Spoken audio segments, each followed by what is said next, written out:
Hey everybody, just wanted to do a video today. Haven't done one in a really long time. Today it's a top 5 of production tools that have been really useful for me in creating this record. So number 1 on the list is Reason Studios. Reason has been my primary DAW for probably about 19 years now. I had a period where I didn't do a lot of music production, but I never got into any other DAW. And somebody had a recommendation for me a long time ago that I really took to heart. The answer to the question, what is the best DAW? Almost always the answer to that question, it's the one you already know. I would say that's definitely the case for me. I've recently flirted around with Studio One, which is a great DAW too, but there were some things I liked, but what it really solidified for me is Reason was really where I live. It's perfect for my workflow, and I've gotten really dedicated to that. And on this record, it's been all nothing but the same. So just to briefly break out some of the things that I really love about Reason, the way it breaks out the workflow into the mixer, the sequencer, and then the devices, which are actually in like a physical rack. So we'll start with the sequencer when we talk about the Reason workflow. Anybody who spent time in Reason knows, and even Reason knows from their loyal fan base, the sequencer is in need of some major updates. It doesn't do a lot of the other things that a lot of the other DAWs simply just do better. It's a limitation that I've learned to just live with. And I can't say that it's really hindered my workflow at all. In fact, I've gotten really fast within it, and it works really well for me. The next component about Reason, which is probably one of my favorite aspects of it, is the mixer. I've tried mixing in a couple other programs, and I just really love the way Reason's main mixer is modeled after an SSL, and it works really well for me. Everything's physically laid out with the faders and channel strips the way you'd see in a normal console, and it's really helped me to wrap my head around mixing in a as if I were in a studio environment. Everything translates really well, and there is definitely something about the sound of Reason's SSL mixer. If there's one thing that has become a big part of my particular production sound, it is the master bus compressor on the SSL console. I'm told from people who have experience on actual SSL mixers that this master bus compressor doesn't sound exactly like a true SSL, but it does sound amazing, and it's kind of become the secret sauce for me that I can't live without. So just kind of touching on the third component of Reason is the rack, and that's probably one of the biggest parts about it. It's a device rack. Reason comes loaded with, in my opinion, probably the best fleshed out stock devices out of any other DAW that I've messed with. A couple good examples of some devices in the Reason rack that I definitely can't live without.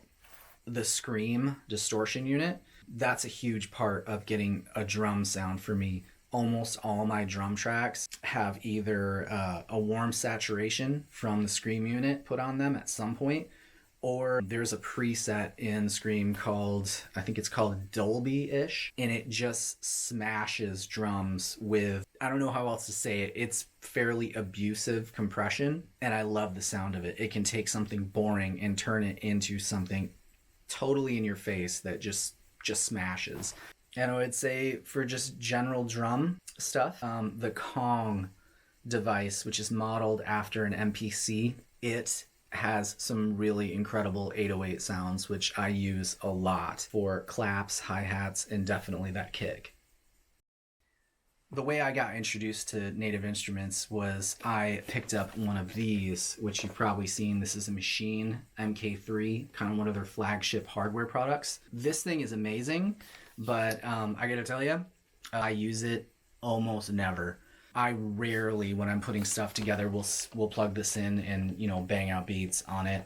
It's just not really how my workflow works. But I will say, sort of the hidden gem that I got included with picking up the Machine is the software suite that comes with it, the sample libraries and the contact libraries. I use a lot of the samples from the Native Instruments libraries, especially the drum loops. That's the first place I go to when I'm looking to get inspired and I'm trying to find the right drum loop, or maybe just to get an idea to build something of my own from. In my opinion, Native Instruments has the best sample libraries for drum loops. Native Instruments also are the makers of Contact Player, which is how I utilize those libraries in Contact Player.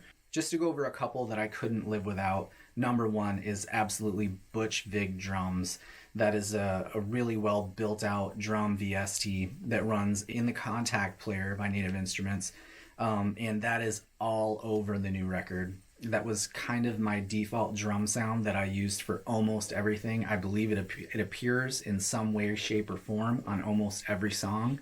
Butch Vig Drums, if you're looking for something that's a little off the beaten path that not everybody is using because you don't want to sound like everybody else, it's a great program. And I am a huge fan of Butch Vig's production and the albums he's done in the past, and he really nails kind of a signature sort of hybrid sound of what it sounds like of a real drummer playing an electronic kit that's heavily processed, and it sounds really, really good. A couple of the other contact libraries that I rely on heavily are the stock ones. Scarby Rickenbacker bass, I use that quite a bit when I'm looking for kind of that fine line in between a synth bass if I'm not playing it live. And if Jordan hasn't sent me a stem of him playing bass, I'll usually slide that Scarby in there. And a big part of the Fracture sound is the Rhodes electric piano, which I use all the time, and the one I use is the Scarby. It's just the main Scarby Rhodes in the Contact sample library, and it sounds great. So number 3 on the list is Line 6 Helix.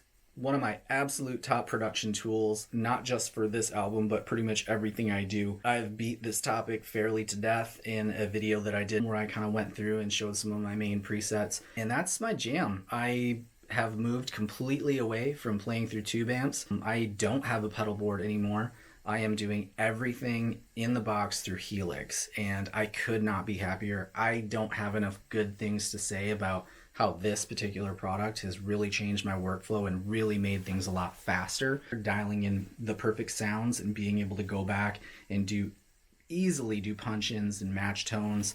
And also, shortly after I got my Helix, Jordan got an HX Stomp that he has incorporated into his pedal board as well. Yeah, the Fracture is definitely powered by Line 6 Helix. Coming up 4th on the list for production tools that were heavily used on the new record would be the discovery of Izotope VSTs, specifically Neutron. Neutron is a mixing assistant. I think their marketing language they use is that it's a smart channel strip, and I use it all the time. When you go through my rack in Reason, the majority of every track has processing in some way using Neutron. A couple of the things that I really love about it is it gives you a really great quick start to find the right processing for each instrument.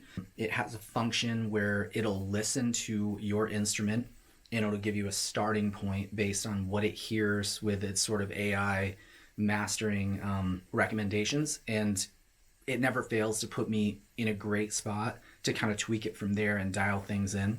One of the other things that I love about Neutron that I really couldn't live without is that when I have an instance of Neutron on other mix channels, they talk to each other and they can listen to each other. For instance, if I have two guitars where the frequencies are kind of competing with each other, Neutron makes it really simple to go in there to figure out where the masking is occurring, and even put an EQ where when I dip out a certain frequency on the one guitar, it will talk to the other instance of Neutron on another mix channel that's masking it, and it will do an inverse bump of where I'm trying to cut on one. It'll automatically boost on the other, and it's been a great time saver for mixing for me, which is one of my passions.